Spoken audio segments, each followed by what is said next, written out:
오늘 우리에게 주신 하나님의 말씀 다니엘 11장 1절에서 9절까지 말씀입니다. 다니엘 11장 1절부터 9절까지 말씀 교독하겠습니다. 내가 또 메대 사람 다리오 원년에 일어나 그를 도와서 그를 강하게 한 일이 있었느니라.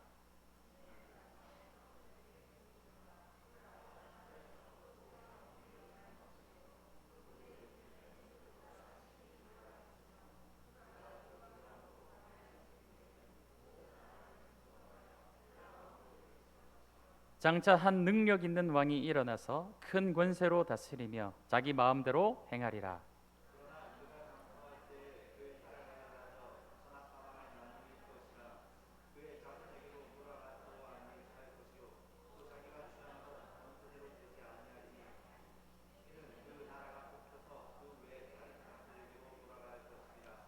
남방의 왕은 강할 것이나 그 군주들 중 하나는 그보다 강하여 권세를 떨치리니 그의 권세가 심히 클 것이요.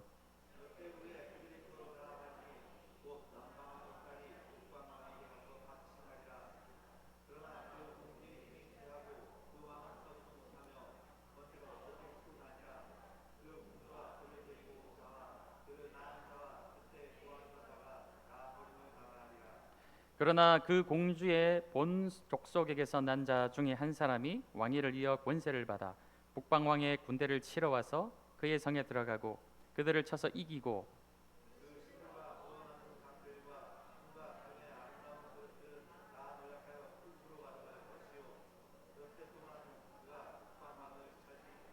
함께 하겠습니다.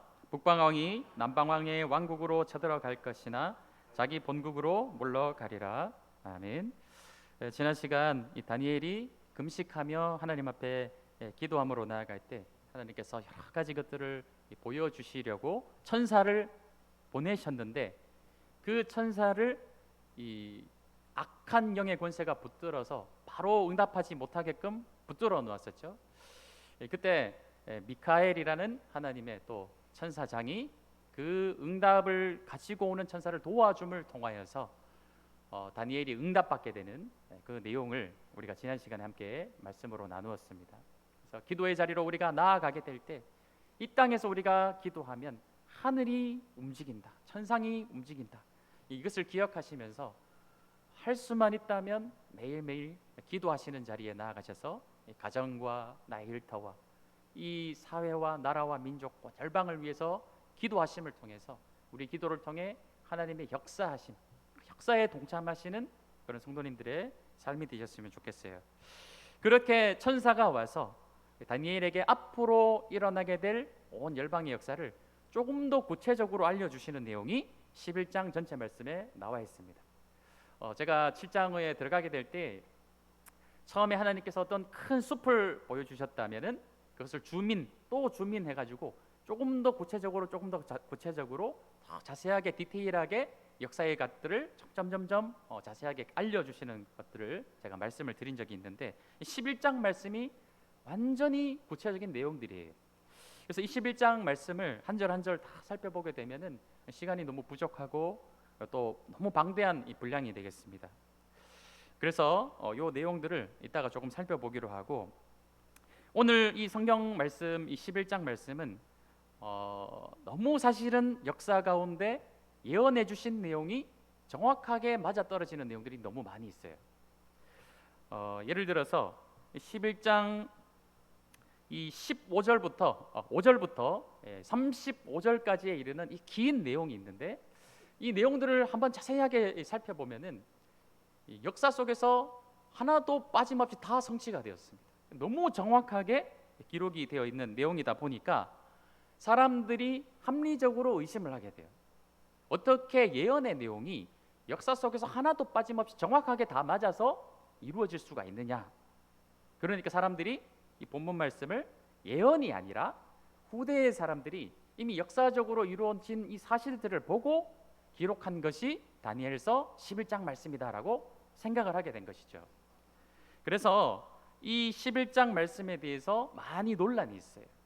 또 어쩌면 이 다니엘서 전체의 말씀을 어느 시기에 기록이 되었느냐, 다니엘이 생전에 기록한 말씀이 아니라 후대의 사람이 다니엘의 이름을 빌려서 역사 속에서 이루어진 그 사실들을 기록해 놓고 이전의 예언이었던 것처럼 기록을 했다라고 보는 그런 사람들도 굉장히 많이 있다라는 것이죠. 그래서 예언이냐 아니면 후대의 기록이냐, 보수 신학에서 입장에서 생각을 할 것이나 조금 진보적 입장에서 신학적인 내용을 가지고 이 본문을 볼 것이냐, 그래서 많이 좀 사실 대립이 되고 있는, 논란이 되고 있는 그런 말씀이 되겠습니다. 조금 한번 살펴보도록 하겠습니다. 2절 말씀을 보면은 이런 말씀이 나오죠. 이 바사 왕이 나오고 또 왕들이 새 왕들이 일어나게 되고 넷째 왕은 심히 부요할 것이고 또 그가 헬라 왕국을 앞으로 침공을 하게 될 것이다. 이런 말씀을 이제 하게 돼요. 이 페르시아 그리스 전쟁을 이야기를 하는 것입니다. 여기 보면 네 번째 왕이 심히 부요하여서 헬라 왕국을 침공한다라고 되어 있는데 이 왕이 누구이냐? 우리 성도님들이 너무 잘 아는 왕이에요. 바로 아하수에로 왕이 되겠습니다. 아하수에로 왕하면 생각나는 인물이 있죠. 바로 에스더의 이야기가 바로 여기 등장을 하게 되는 거예요. 그래서 이 아하수에로 왕이 어마어마한 거부였습니다. 그래서 100만이나 역사 속에서 이제 100만이라고 기록을 하고 있지만 실제로는 그만큼이 되지 않을 수도 있다. 그래서 어마어마한 군대를 모아놓고 잔치를 벌이게 돼요. 그 잔치 자리에 이제 군사들을 막 전쟁을 하러 나갈 거니까 막 사기를 돋우는 그런 자리에 왕비를 불러냈는데 이 와스티 왕비가 그날따라 기분이 좋지 않은지 왕의 명에 거역을 하게 되죠. 지금 왕의 얼굴에 먹칠을 하게 된 거예요. 지금 온 군사들을, 장군들을 다 모아놓고 이제 전쟁을 하러 나가야 되는데 자기 집안의 왕비조차 자기의 말을 듣지 않으면 전쟁이 제대로 되지 않는 그런 상황이 되는 것이죠. 그래서 왕비를 폐위시켜 버리게 돼요. 그 상태로 이제 전쟁을 하러 갔다가 우리 젊은 분들은 아마 아실 거예요. 이 300이라는 영화를 아마 보셨을 것입니다. 그리스 군사가 아주 적은 숫자로 5만도 채 되지 않는 숫자로 100만이나 되는 페르시아 군대를 물리쳐 버리게 됩니다. 그러니까 이 아하수에로 왕이 전쟁에서 패전을 하게 되고 또 왕비도 돌아왔는데 폐위가 되어서 자기를 위로해 줄 사람이 아무도 없는 거예요. 그 모습을 보고 이 페르시아 제국 안에 어떤 일이 벌어졌느냐, 원래는 왕비는 7 귀족 가문에서만 선출을 할 수 있도록 되어 있는데 그날은 특별히 미스 페르시아 선발대회를 열게 된 거예요. 그러니까 7 귀족의 가문만이 아니라 온 족속들 가운데 가장 미녀를, 전쟁에서 패배해서 마음이 많이 상해 있는 왕을 위로해 줍시다 하고 특별히 미스 페르시아 선발대회를 해서 뽑힌 것이 누구입니까? 바로 에스더였다라는 것이죠. 그래서 그 에스더 왕비가 이 아하수에로 왕과 결혼을 하게 되고 또 그를 통하여서 자신의 민족을 구원하게 되는 이야기가 바로 2절 말씀 그 안에 다 들어있는 것이에요. 더 자세한 것은 우리가 언젠가 에스더 말씀을 나누게 될 때 함께 하도록 하겠습니다. 3절 말씀을 보게 되면 이 장차 한 능력 있는 왕이 일어난다라고 말씀하고 있죠. 그래서 이전에 제가 설명을 드렸지만 바로 헬라 제국을 일으킨 알렉산더 왕을 이야기를 하는 거예요. 그래서 이 왕이 일어나서 채 10년도 되지 않는 짧은 기간 안에 이 페르시아 제국을 무너뜨려 버리고 그보다 더 훨씬 넓은 이 제국을 건설을 하게 되었습니다. 인도 지역까지 막 쳐들어가고 거의 중국 있는 지역까지 막 쳐들어갔다라고 이야기를 하고 있습니다. 그런데 그가 33세, 얼마 되지 않는 나이에, 예수님이 이제 부활하시고 승천하신 나이가 되겠죠. 이 33세에 어떤 질병을 얻어서 빨리 있게 죽게 돼요. 자기가 그렇게 어마어마한 제국을 이뤄놓고 거기에 대해서 제대로 누려보지도 못하고 그냥 전쟁만 하다가 전쟁터에서 객사를 하게 되는 그런 왕이 되겠습니다. 그런데 후계자를 정해주지 않고 죽게 돼요. 가장 센 사람이 내 후계자가 해라, 이런 식으로 이제 유언을 남겨버리고 죽게 되니까 내분이 막 일어나게 되는 것이죠. 그래서 어마어마하게 넓었던 이 제국이 4개의 나라로 분할이 되어져 버리게 돼요. 그래서 4절 말씀에 보면은 그러나 그가 강성할 때에 그의 나라가 갈라져 천하 사방에 나누어올 것이나 그의 자손에게로 돌아가지도 아니한다라고 말씀하고 있는 것이죠. 후계자가 없이 자신의 어떤 혈통 후계자가 없이 죽어버렸기 때문에 장군들이 이 나라를 4갈래로 나누어 버렸다는 것입니다.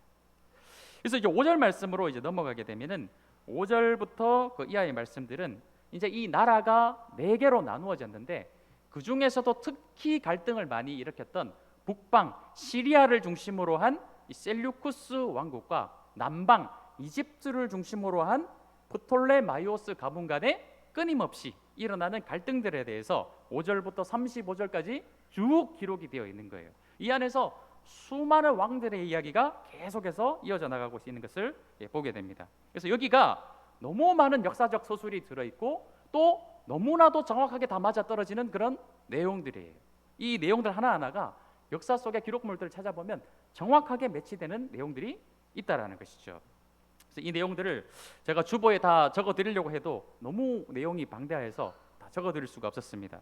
그래서 혹시나 집에 보시면 IVP 성경 배경 주석이라는 거 아마 한 권씩 가지고 계실 거예요. 아마 대학생 시절이나 이런 시절에 아마 목사님들이 많이 추천을 해서 IVP에서 나온 성경 배경 주석 이런 것들을 보면은 이 다니엘서 11장 내용에 나오고 있는 수많은 그 예언의 내용들이 어떻게 역사적인 내용들과 매칭이 되는지 굉장히 자세하게 서술이 되어 있으니까 한번 참고해서 찾아보시면 좋겠습니다. 그래서 5절부터 19절까지 내용은 계속해서 이어지는 그런 내용들이고 20절에서 35절까지 내용을 조금 잘라서 보게 되면은 이때는 안티오코스 4세 기억하시죠? 안식일 날 유대인들이 아무것도 하지 못하는 그날 이날 이 안티오코스 4세가 유대인들을 박해하기 위해서 쳐들어와서 수많은 유대인들을 학살했던 그 왕 기억하시죠? 그리고 성전 안에 돼지를 갖다가 잡아서 성전의 이 벽에다가 돼지 피를 뿌려버리고 제우스 신상을 그 성전 안에 두었던 그 악한 왕 그 안티오코스 4세 이야기가 20절부터 35절까지 더 굉장히 자세하게 기록이 되어 있는 것입니다. 그리고 이제 40절에서 45절까지 말씀은 이 적그리스도의 예표들, 그래서 여러 앞으로 이루어지지 않은 일들에 대해서 기록을 하고 있는데 여러 적그리스도들이 나타나서 이러한 박해들을 계속해서 앞으로 일으켜 갈 것이다. 하나님과 그 백성들을 대적하고 박해하는 자들이 반복적으로 역사 가운데 계속 나타날 것을 기록해주고 있는 그런 본문이 되겠습니다. 오늘 말씀을 통해서 우리가 다시 한번 살펴볼 것은 이 성경의 예언들에 대한 우리의 태도예요. 오늘 11장 말씀이 너무 정확하게 성경 말씀에서 또 역사 속에서 매칭이 되어서 이루어지는 모습들을 보게 되면서 처음에도 말씀드렸지만 여러 가지 합리적인 의심을 하게 되는 그런 본문입니다. 충분히 그럴 수 있다라고 보고 있는 것이죠. 왜냐? 오늘 이 말씀의 제목이 무엇입니까? 너무 정확하기 때문이에요. 어떻게 예언이 역사 속에서 그렇게 정확하게 다 맞아떨어질 수 있냐라는 것이죠. 그러니까 이것은 예언이 아니라 후대의 사람들이 보고 기록한 것이다 라고 의심을 하게 되는 것이죠. 그래서 성경을 하나님의 말씀을 어떤 이 태도로 받느냐 이 선택의 영역이 되겠다는 것이죠.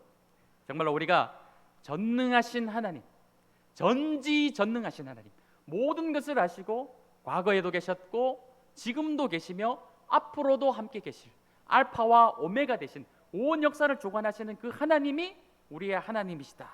그래서 그 하나님께서 한 선지자 이 다니엘을 통해서 앞으로 일어날 일들에 대해 정확하게 기록해 주시고 예언해 주신 계시한 내용이 다니엘서다라고 우리가 믿고 받아들일 수도 있겠죠. 그러나 또 어떤 사람 같은 경우에는 후대의 사람들이 보고 기록한 그런 역사의 기록물일 뿐이다 라고 볼 수도 있겠죠. 합리적으로 성경을 보게 된다면 사실은 성경에 나오는 수많은 초자연적인 부분들을 다 또 합리적으로 생각해 볼 수밖에 없게 됩니다. 노아 시대의 어떤 홍수가 전 지구적인 홍수였느냐 아니면 국지적인 홍수였느냐, 과거 고대의 길가메시 서사시 같은 부분에 보게 되면은 그런 홍수 기사가 나오는데 성경이 그 길가메시 서사시에 나오는 그 홍수의 고대 기록 부분들을 표절해서 그냥 여기에 담아놓은 것이 아니냐 막 이런 의심들을 할 수 있게 되겠죠.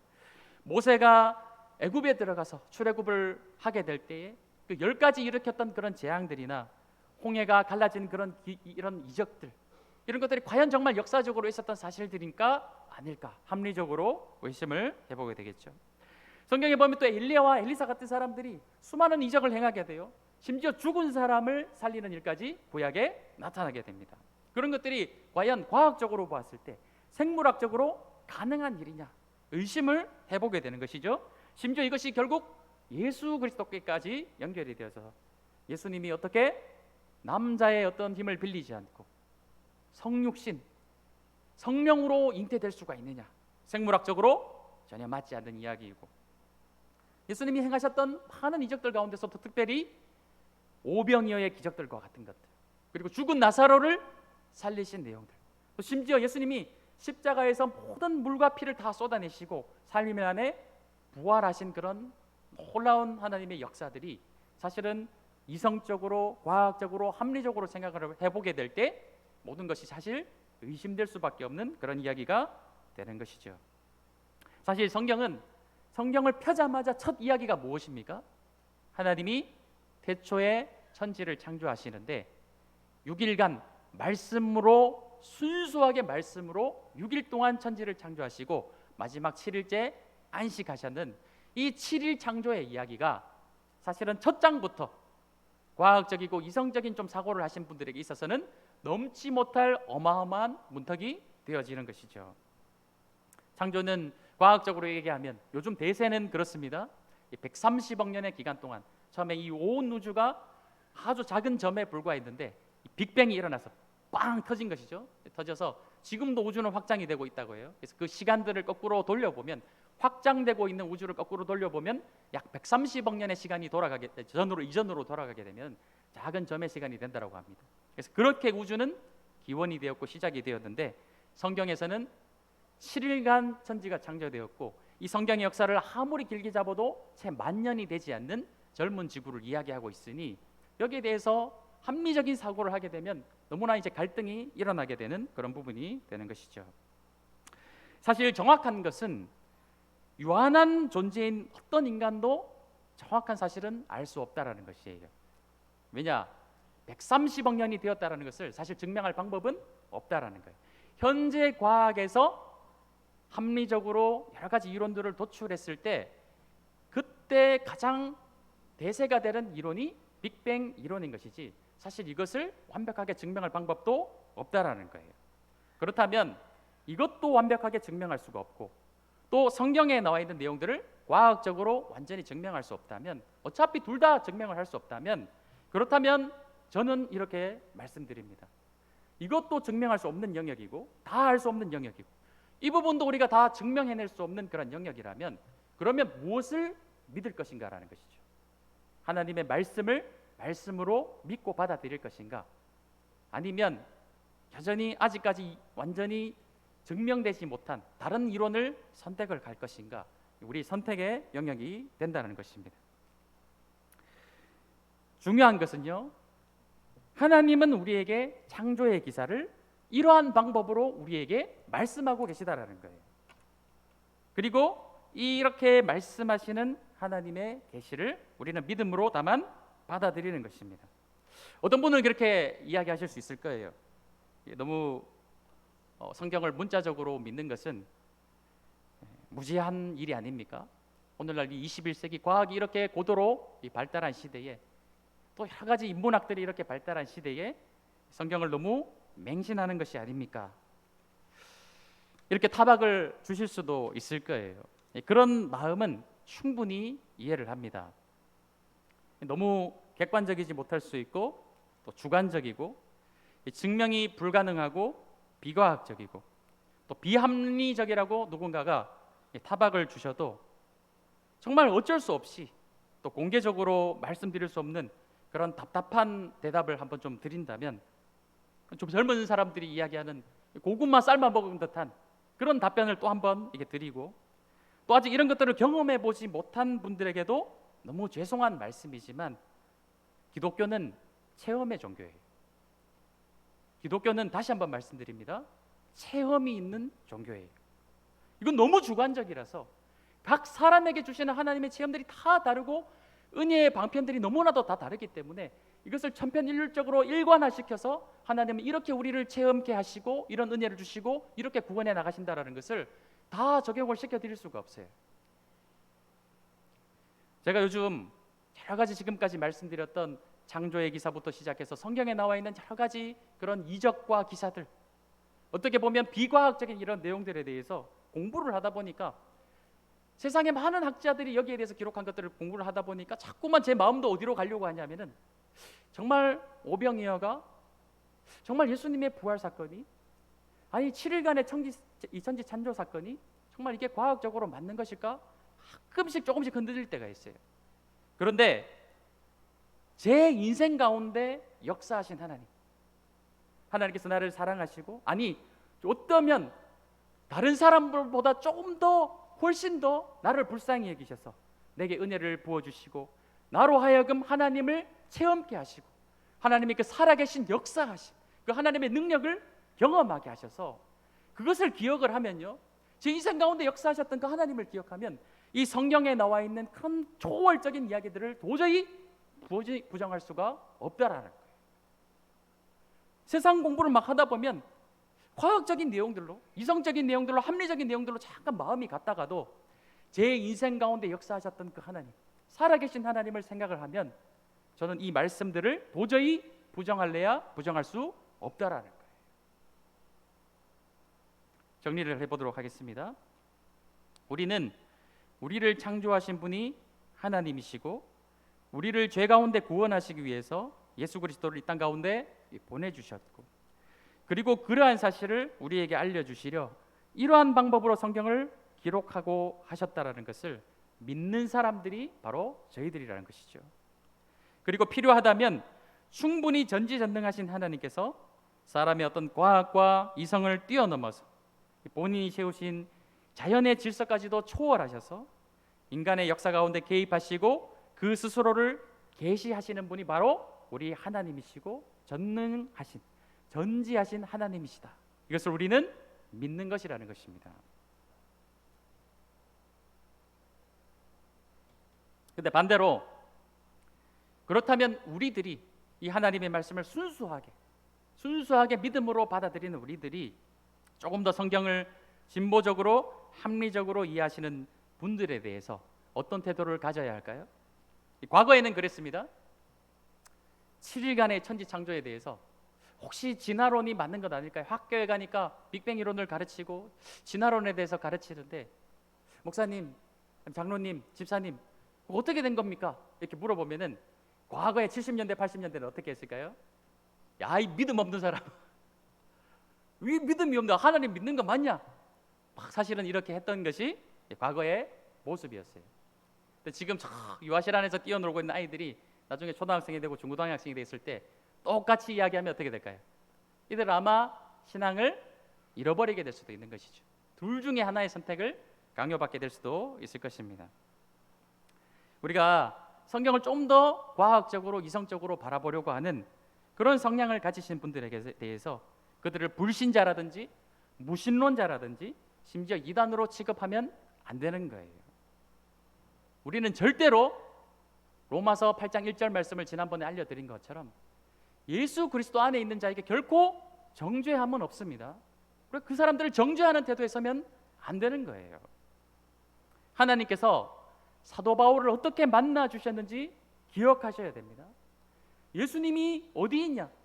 예수님은 죽고 끝났다, 부활하지 않았다라고 철저하게 믿고 그 예수님을 추종하는 자들을 잡아 죽이려고 길을 떠나던 그 사울을 예수님께서는 만나 주셨고, 그가 사도 바울이 될 수 있도록 다메섹 사건에서 만나 주셨다는 것을 기억하십시오. 하나님은 그 사람들도 사랑하시고 그들이 예수 그리스도를 만나시기를 원하시는 분이 우리 하나님이시라는 거예요. 그런데 우리가 어찌 감히 하나님이 그들을 아직도 사랑하시고 그들이 예수님을 믿기를 원하시는데 우리가 뭔데 그들을 감히 정죄할 수 있겠습니까? 우리는 그렇게 할 수 없다라는 것이죠. 많은 과학자들이나 성경을 연구하는 학자들이 이 과학과 역사 속에서 과학적, 인문학적인 조화를 많이 시도를 하고 있어요. 그 가운데서 하나님은 그들에게 계속 은혜를 부어주시고 계시고 하나님의 존재를 인정하도록 일하고 계신다는 사실은 분명하다라는 것이죠. 그렇기 때문에 우리는 아직까지 성경을 보면서 과학적인 어떤 추론 방법이나 어떤 의심하는 것에 대해서 그들을 정죄하거나 그들을 멀리하거나 선을 긋고 너와 나는 다르다라는 것이 아니라 서로 존중하면서 함께 살아계신 하나님, 전지전능하신 하나님을 함께 대화하면서 알아가는 것이 너무나도 중요하다라는 것이죠. 이런 태도를 가지고 그리스도인들이 21세기를 살아내야 된다는 것입니다. 오늘 말씀이 너무 정확해서 또 이런 예언들을 대하는 우리의 두 번째 태도는 무엇일까요? 바로 미래에 대한 확신입니다. 만약 이 11장 말씀이 정말 역사 속에서 다 이루어진 사실들이라고 우리가 믿는다면 앞으로도 성경 말씀에 나와 있는 이 모든 예언들은 어떻게 될까요? 다 이루어질 것을 우리는 확신하게 되는 것이죠. 그래서 장차 우리에게 남은 일은 예수님께서 분명히 이 땅 가운데 다시 재림하게 되실 것이고 온 세상 사람들을 다 하나님의 심판대 앞에 서게 될 때 그때 예수 이름을 믿는 자들은 다 구원하게 하시는 일들이 또 앞으로 장차 하나님 나라가 완성되는 일들이 우리 앞에 분명히 일어나게 될 것이다. 이런 확신을 우리는 가지게 되는 것이죠. 오늘날 한국 사회는 물리적인 박해나 목숨을 걸어서까지 신앙생활하는 일은 일어나고 있지는 않아요. 오히려 우리들에게 다가오는 유혹은 무엇입니까? 문화적인 유혹이나 경제적인 유혹, 인본주의적인 그런 유혹들이 사실 우리에게 더 많이 있어요. 하나님의 존재에 대해서 의심하게 만드는 여러 가지 문명적인 이 공격들이 산재해 있는 것을 이렇게 보게 됩니다.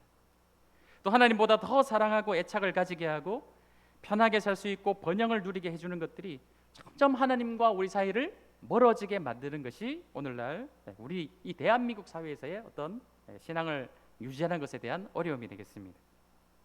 그때 그런 유혹이 있을 때 이 하나님의 말씀, 이 다니엘서를 보면서 과거에도 정확하게 모든 것들을 예언하셨고 역사 속에 성취하셨던 그 하나님께서 앞으로 일어날 모든 일들에 대해서도 분명히 계시하고 계시니까 이 일들을 믿음으로 앞으로 이루어질 일들로 받아들이면서 하나님에 대한 어떤 의심들, 하나님의 존재 이런 것에 대해서 의심하지 마시고 끝까지 믿고 나아가시는 성도님들이 되십시오.